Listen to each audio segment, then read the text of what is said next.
Hola, muy buenas tardes. Sean nuevamente bienvenidos a un programa más de Cardosa al micrófono. El día de hoy tocaremos nuevamente temas de salud mental. Vamos a hablar un poquito de lo que son las neurodivergencias. Vamos a hablar de lo que es la neurodiversidad para empezar a entender estos términos y pues empezar a conocer un poquito más de los temas de salud mental y cómo son las afecciones o los posibles tratamientos a diversas patologías o condiciones que se presentan dentro de los temas de salud mental. Y pues bueno, sin más, vamos a abordar el tema. Y me gustaría hablar antes de la neurodivergencia, de qué es la neurodiversidad, para ir entendiendo todo este concepto de neurodivergencia y poder darle un cauce que todos vayamos entendiendo y sabiendo qué onda con esto. Pero bueno, comenzamos con lo que es la neurodiversidad. La neurodiversidad es, por así llamarlo, el conjunto de todas las personas que nos encontramos en este planeta. ¿A qué me refiero?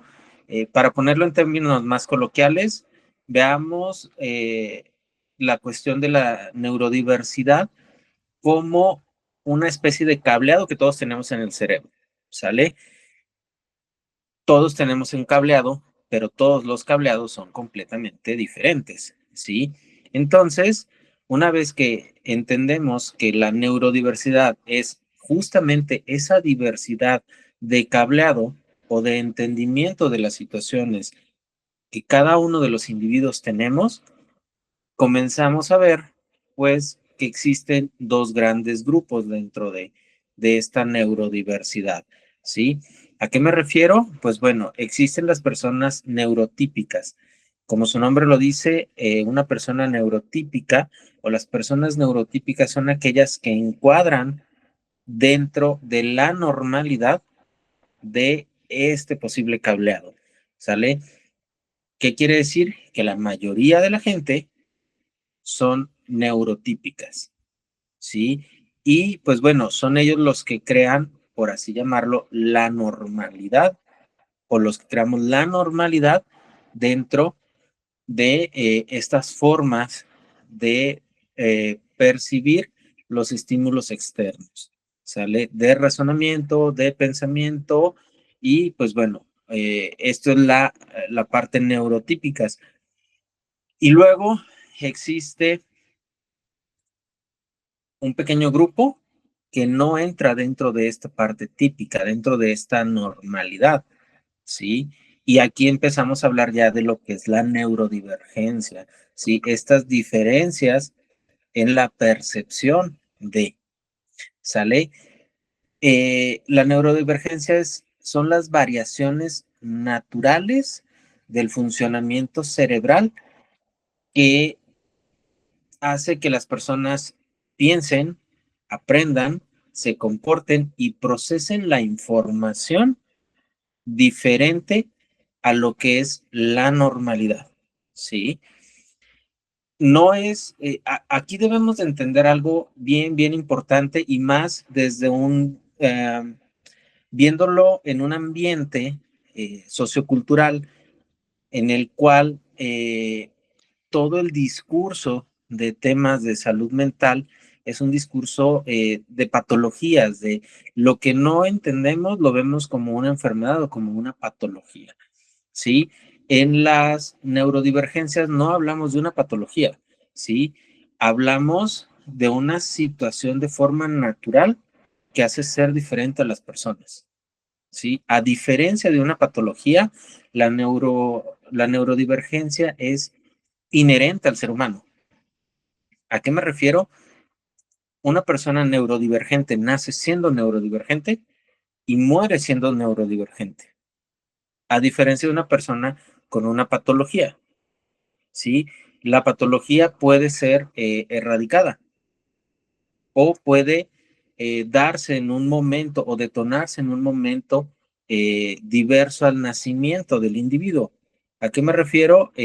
Hablemos, por ejemplo, de un tema de depresión que no siempre es manifiesto desde la primera etapa de vida del ser humano, sino que puede ser detonada posterior al nacimiento del individuo. La neurodivergencia no.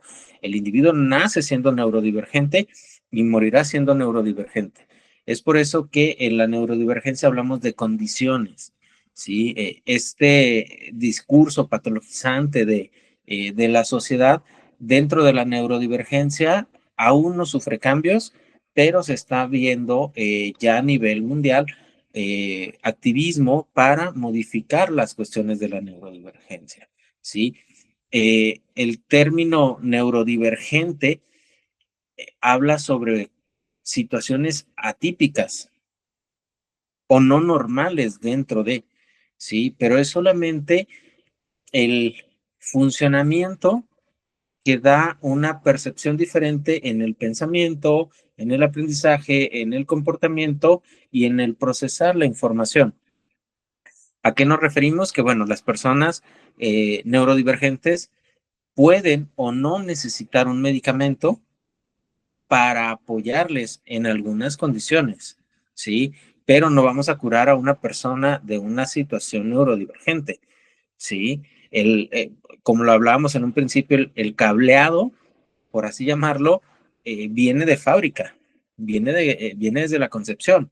Entonces, no podemos cambiar ese cableado, ¿sale? Y no podemos repararlo porque no está dañado. Solamente es una condición que hace que se vea diferente o se perciba diferente y por ende la expresión es diferente, ¿sí? Entonces, la neurodivergencia abarca eh, una gama muy amplia de condiciones. Dentro de la neurodivergencia vemos lo que es el autismo, el trastorno por déficit de atención con y sin hiperactividad, la dislexia, la discalculia, estas condiciones que no son propiamente patologías, ¿sí? Les decía, hay cuestiones que están intentando generar un cambio justamente en la expresión de estas condiciones y cambiar de una patología a una condición. ¿Sí? Todavía seguimos viendo el trastorno del espectro autista, ¿sí? El trastorno por déficit de atención, cuando no es más que condiciones. Y al intentar cambiar esto, la, la forma correcta sería condición del espectro autista, ¿sí? O personas eh, con una divergencia, ¿sí? En el aprendizaje. Entonces, necesitamos empezar a revisar esta situación.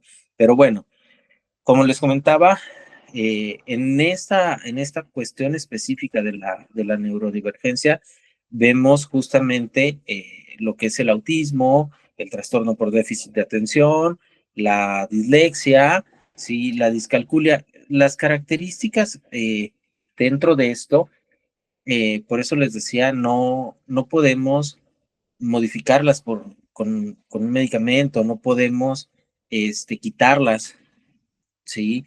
Puede hacerse una cuestión de una adaptación del individuo con una condición dentro de la neurodivergencia para funcionar o hacer una función social, ¿sale?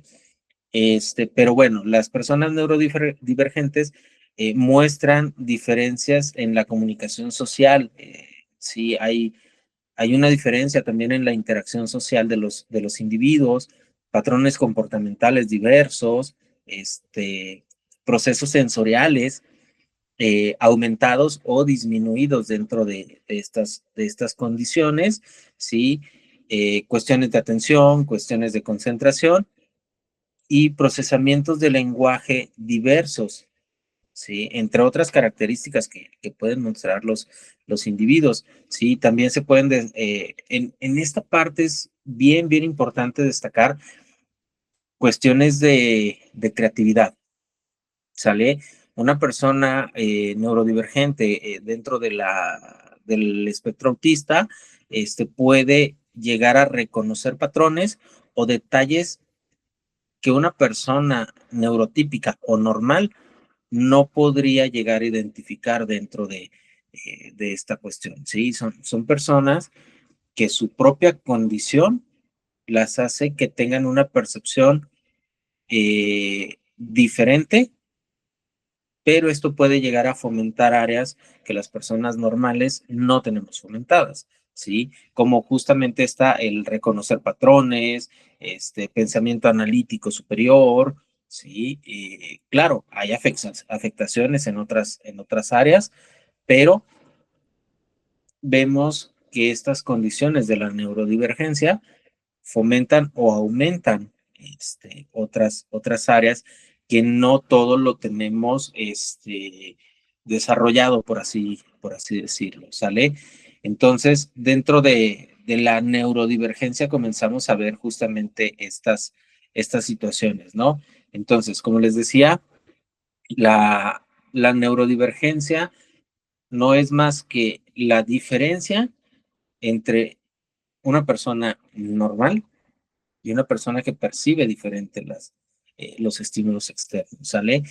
No hablamos de un trastorno, hablamos de condiciones dentro de, ¿sí? Este término de la neurodivergencia es literalmente nuevo, ¿sí? Se acuña aproximadamente como en 1990, por Cassien Asasumasa. Ella es una persona con autismo y ella acuña justamente este término de neurodivergencia, intentando darle justamente la visibilidad, quitando este discurso patologizante y intentando generar una concientización de lo que es realmente la neurodivergencia y sus diferentes manifestaciones dentro de este gran espectro, ¿no? Entonces, aquí también encontramos cuestiones del trastorno obsesivo compulsivo dentro de las neurodivergencias. Entonces, pues bueno, yéndonos a esta parte, tenemos dentro de la cuestión social y de la neurodiversidad dos personas, ¿no? Las personas neurotípicas y las personas neurodivergentes. ¿Cuáles son las principales diferencias en esta parte? Pues bueno, la función cerebral en el neurotípico se podría decir que es una función estándar y en las neurodivergencias hay variaciones justamente en cuestiones neurológicas, ¿sale? Las alienaciones a las normas sociales, ¿sí? Es más común dentro de la neurotipicidad, ¿sí? Y los comportamientos y la percepción diferente va hacia la neurodivergencia y bueno, en esta cuestión sí es muy claro recalcar justamente la cuestión de la percepción de los estímulos externos. Como les decía, pueden existir infinidad de formas de percepción de estos estímulos. Estímulos que unas personas dentro de la misma condición, hablemos por ejemplo del autismo, hay personas que su capacidad sensorial es demasiado elevada, ¿sí? Que el simple roce de un dedo puede generar una condición de ansiedad y hay personas con cuestiones de autismo que incluso el corte dentro de la piel no genera mayor sobresalto que mm, un, como si te picara un mosquito, vaya. Sí, entonces hablamos de situaciones completamente diferentes de la percepción de los estímulos externos, ¿sí? Entonces, dentro de la neurodivergencia, como les decía, vamos a encontrar el autismo o trastorno del espectro autista, ¿sí? Es un conjunto de condiciones que afectan a la comunicación, al comportamiento y a la interacción social.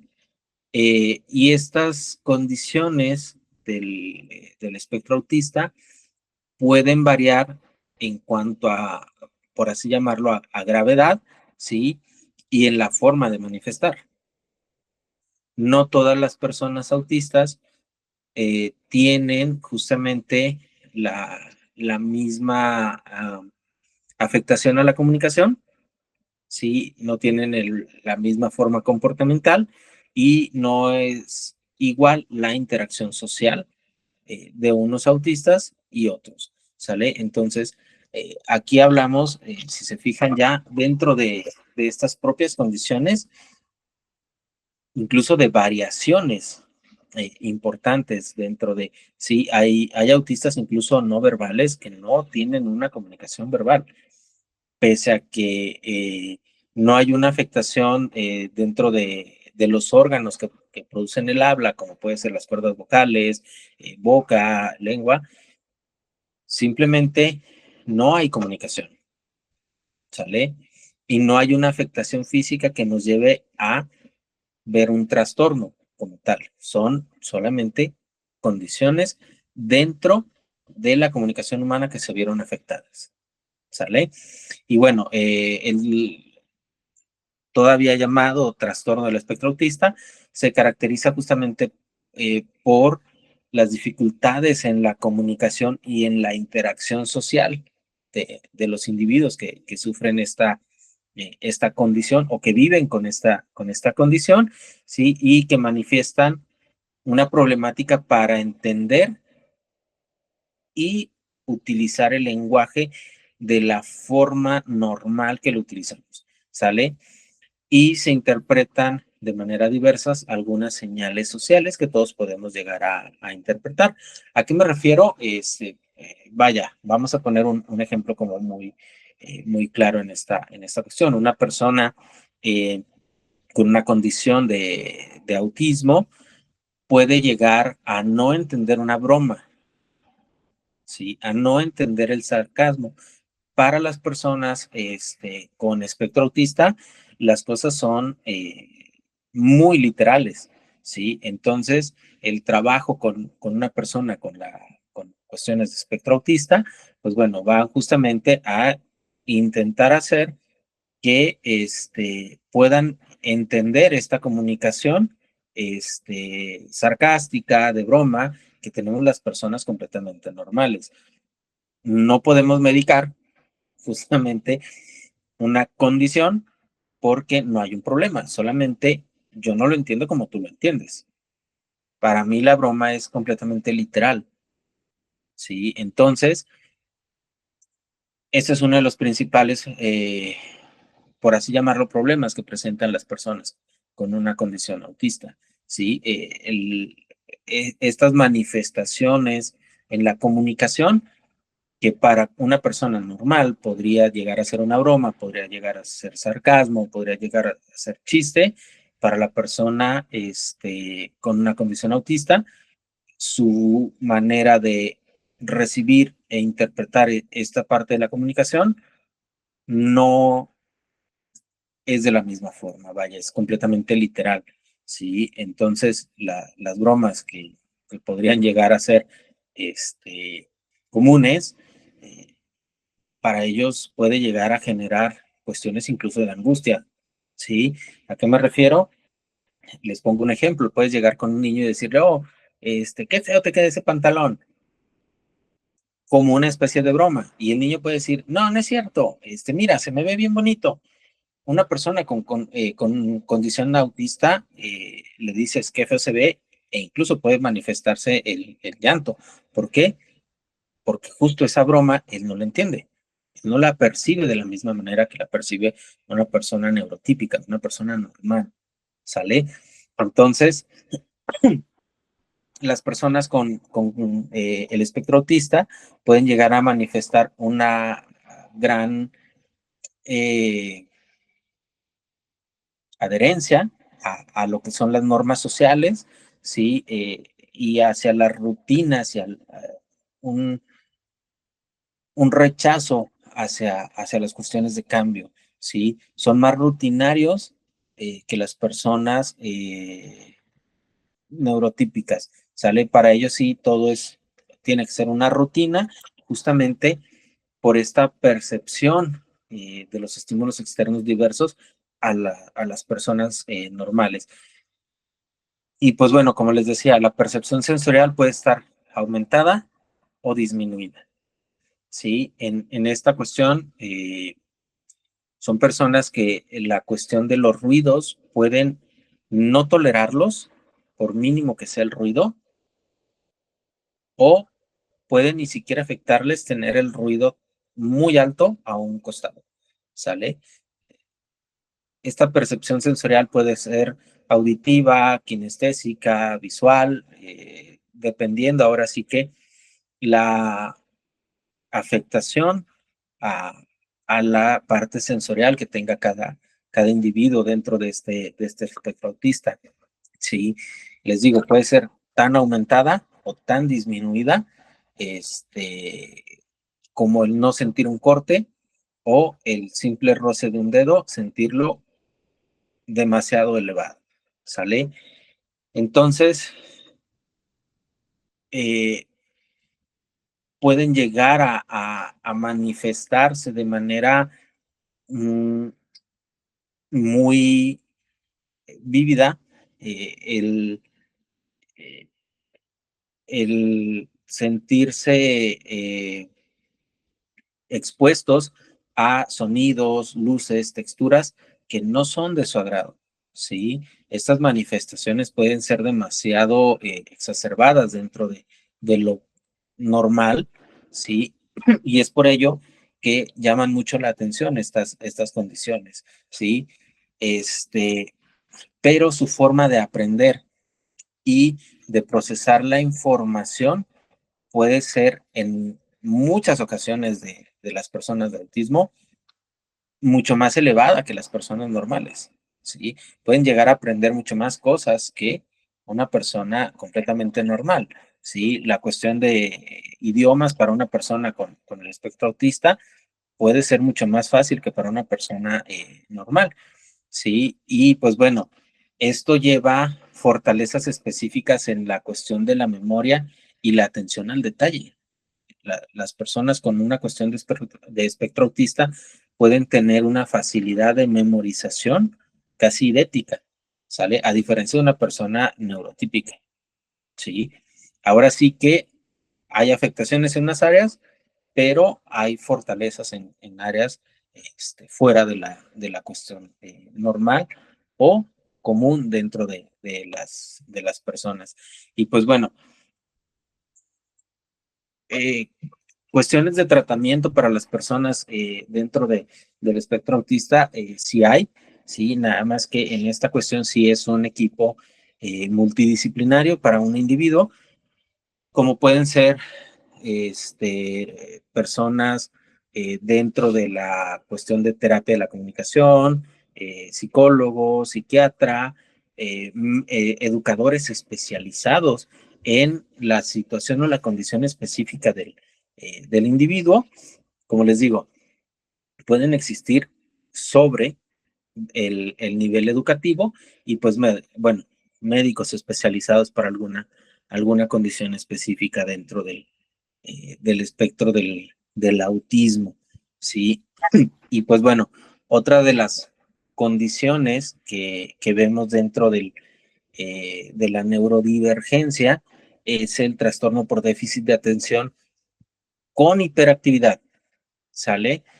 Eh, este, este trastorno, ¿sí? Por así llamarlo, es una condición persistente eh, y una afectación dentro de la atención del individuo, de la impulsividad del individuo y de la hiperactividad del individuo.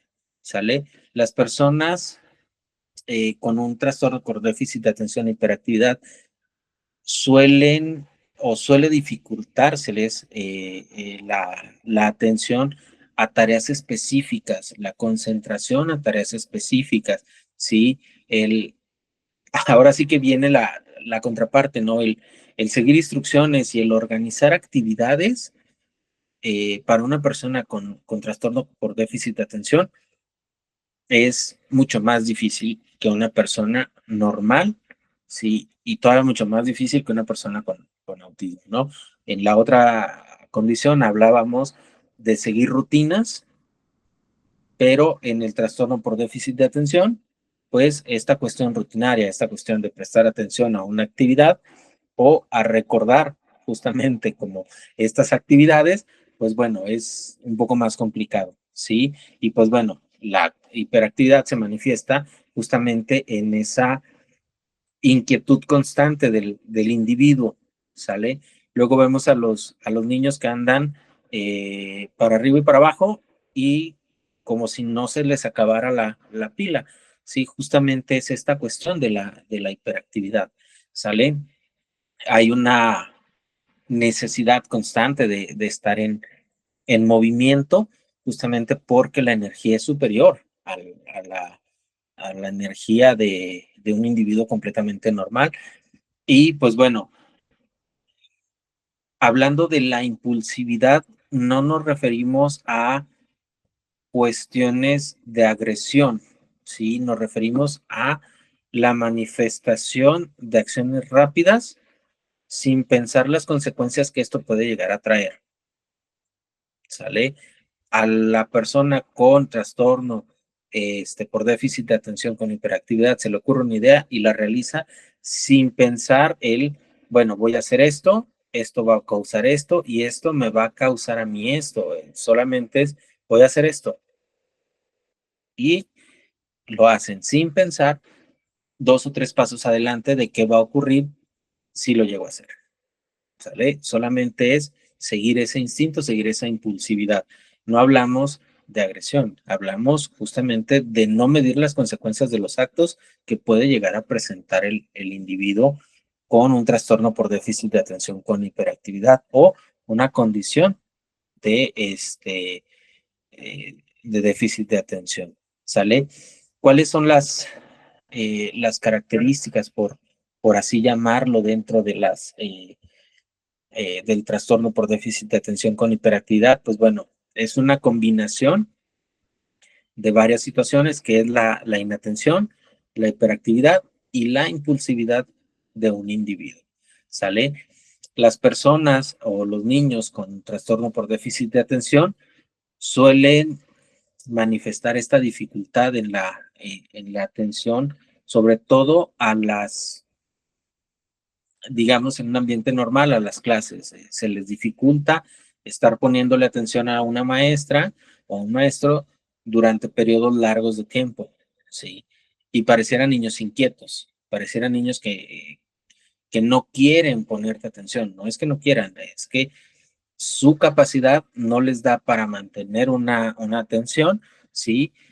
No les da para seguir instrucciones específicas, ¿sí? Y muchas veces no completan las tareas, ¿sí? En la mayoría de los casos no completan las tareas, no porque lo quieran hacer como un reto, simplemente, justo, su atención es en lapsos muy pequeños, a diferencia de una persona normal que puede pasarse eh, horas concentrada en una problemática. Para ellos es un constante de máximo 5 minutos, ya no te puse atención y yo ya estoy haciendo otra cosa, yo ya estoy pensando en otra situación, ¿sí? Luego vemos y dicen, es que pasó la mosca y se distrajo. No, simplemente su atención es mínima, entonces justamente pasa la mosca y él concentró su atención en otra situación que está pasando. Y puede estar viendo la mosca y de repente pasa otra situación del otro lado y va a prestar atención a la otra situación, ¿sí? Sí hay la cuestión de manifestación justamente de eh, un tratamiento, sobre todo en esta parte sí va un poco más farmacológico, justamente para disminuir un poco la cuestión de hiperactividad, tratar de mantener un poco más la concentración de las personas, sí, pero en esta, a diferencia del autismo, aquí podemos utilizar un poco más lo que es la terapia cognitivo-conductual, justamente para tratar de enfocar a la persona en actividades específicas, ¿sí? y disminuir un poco la cuestión de impulsividad, ¿sí? Aumentando con esto la situación de revisar posibles consecuencias a los actos impulsivos que puedan manifestar, ¿sí? Ya lo hemos tocado hace unos minutos, el no pensar justamente en estas consecuencias es una de las características principales del trastorno de hiperactividad, ¿sí? De déficit de atención con hiperactividad. Y pues bueno, en muchos de los casos, estos individuos que llegan a manifestar el trastorno pueden tener deserciones escolares, ¿sí? No porque no sean personas que puedan completar sus estudios, la capacidad existe, ¿sí? A nivel cognitivo existe el aprendizaje, desafortunadamente no existe la capacidad de concentración, de seguimiento de reglas, y eso, lógico, lleva a, a deserciones escolares, incluso a fracasos escolares, justo porque los sistemas tradicionales de educación no están a la par de estas situaciones. ¿Sí? Luego vemos muchos niños medicados por este tipo de situaciones, pero también la contraparte, ¿no? No existe maestros o no existen la totalidad de los maestros adecuados a situaciones de la neurodivergencia. Sí, es mucho más fácil trabajar con situaciones neurotípicas que con la neurodivergencia. Entonces, justamente aquí comenzamos a ver estas situaciones, ¿no? De una adaptación también de las cuestiones sociales a la neurodivergencia, estas capacidades diferentes de los individuos, de la percepción del entorno y de los estímulos del entorno social, ¿sale? Y pues bueno, haciendo un pequeño paréntesis en esta cuestión de la neurodivergencia, y de la neurodiversidad, sí, debemos entender que dentro de la neurodiversidad y de estos dos grandes grupos, que es las personas neurotípicas y las personas neurodivergentes, eh, existen también las minorías dentro de esto. ¿A qué nos referimos con estas minorías? Justamente estos subgrupos de la neurodivergencia, ¿no? Aquí hablamos de un lenguaje inclusivo realmente, ¿no? El poder decir, podemos adaptar los entornos sociales a entender justamente estas neurodivergencias, ¿no? A las personas con autismo, a las personas con déficit de atención con hiperactividad, a las personas con una dislexia, ¿sí? Que es otra parte de la neurodivergencia. ¿Qué es la dislexia? Perdón, es un trastorno del aprendizaje, específicamente afecta la capacidad de leer, escribir y procesar el lenguaje. ¿Sale? Aquí, si se fijan, ya es un poco más específico, a diferencia de el autismo, que es un espectro muy amplio, ¿sí? Las personas pueden estar en los polos opuestos de sentir mucho, no sentir nada, y todo lo que abarque justamente este abanico, ¿no? Todo este espectro, ¿sí? En la dislexia hay una afectación específica a la habilidad de leer, escribir y procesar el lenguaje. Lógico, es la manifestación también del lenguaje, ¿no? Las personas con dislexia tienen la dificultad para decodificar las palabras. Que no se nos olvide que la escritura no es más que la codificación del lenguaje hablado, ¿sí? Entonces, cada palabra tiene una especie de código, por así decirlo, ¿no? ¿Cuál es este código? Pues bueno, las letras específicas para formar una palabra. Y las personas con dislexia tienen una dificultad para decodificar las palabras, ¿sí? Al momento que existe una dificultad para la decodificación, lógico, va a existir una dificultad para la lectura para el procesamiento y para la escritura de la misma, ¿sí? Entonces, hay una dificultad para reconocer palabras comunes, ¿sí? Y entender los textos escritos, ya que hay una dificultad para la decodificación y el reconocimiento de palabras, pues bueno, la lectura es afectada de manera natural dentro de esta condición, ¿sí? Dentro de este trastorno de lenguaje, ¿no? Eh, Ojo con esto, este trastorno no está ligado, ¿sí? O tiene una relación con la inteligencia de la persona, ¿sí? No hay una afectación a los procesos de aprendizaje, ¿sí? No hay una afectación a la cuestión de inteligencia de la persona, solamente es que hay una diferencia en los procesos neurológicos del lenguaje del individuo. Hay una percepción diferente a la codificación y decodificación de las palabras, ¿sí? Entonces, ¿se puede ver afectado el rendimiento académico? Sí, pero también se puede ver afectada la autoestima de la persona. ¿Por qué? Porque al no decodificar de manera adecuada las palabras e intercambiar unas palabras por otras, justamente dentro de este procesamiento neurológico del lenguaje, pueden ser víctimas de burlas. Entonces, lógico, afecta el rendimiento académico, afecta la autoestima, pero las dislexias pueden llevar justamente a un trabajo eh, dentro del ambiente escolar de cuestiones de trabajo de inclusión hacia la persona, ¿no? Al entendimiento que tiene una condición en la decodificación de las palabras del lenguaje escrito, ¿sale?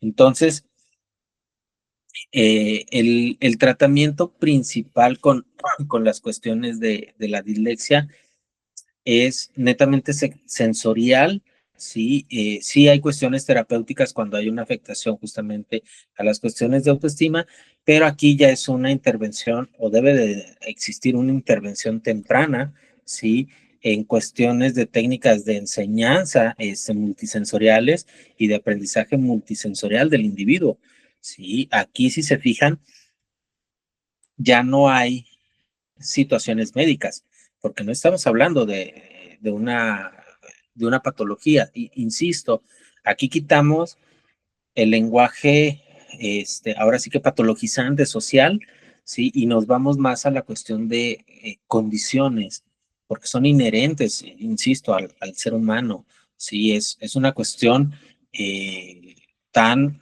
normal, tan inherente como lo es el color de los ojos. Naces con un color de ojos y vas a morir con un color de ojos. Sí, es el mismo. Si son ojos cafés, va a ser café al momento de la muerte. Sí, a diferencia de una patología.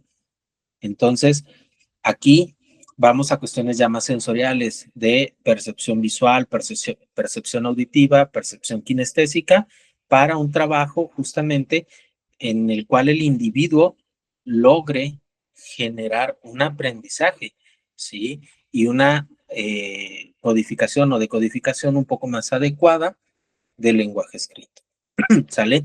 Entonces, justamente porque como no es una patología, quitamos la parte médica, sí metemos cuestiones eh, de psicología en el momento en el cual hay una afectación justamente a cuestiones de autoestima, ¿sale? Si no, el trabajo es una intervención temprana, una estimulación temprana en cuestiones multisensoriales para el aprendizaje del individuo, ¿sí? Y pues bueno, este trabajo sigue siendo multidisciplinario. Aquí tiene que haber una interacción justamente entre el docente que le enseña, pero también entre la parte que le ayuda en la cuestión sensorial del individuo. Sí, y pues bueno, luego viene un síndrome dentro de la neurodivergencia, que es el síndrome de Tourette. Este síndrome está considerado todavía como un trastorno neurológico que se caracteriza específicamente por tics motores y verbales completamente involuntarios de las personas. ¿Sale? Entonces, estos tics o movimientos ocurren, como lo dije, son involuntarios, no hay control, ¿sí?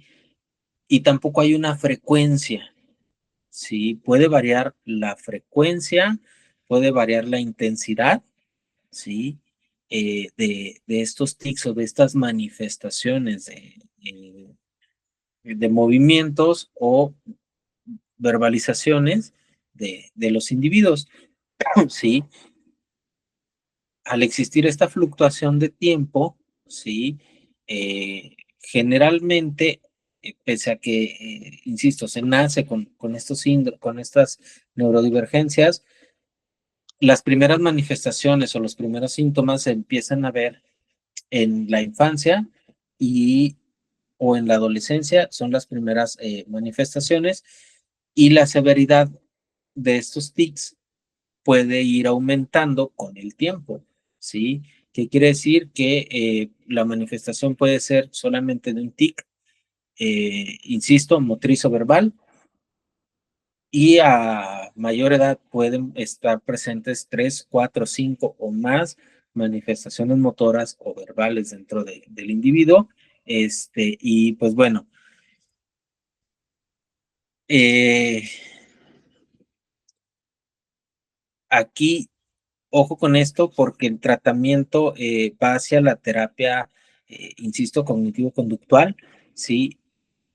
Y ya para el uso o para el tratamiento de algunos tics, sí utilizamos o sí se utiliza el medicamento, ¿sí? ¿Para qué?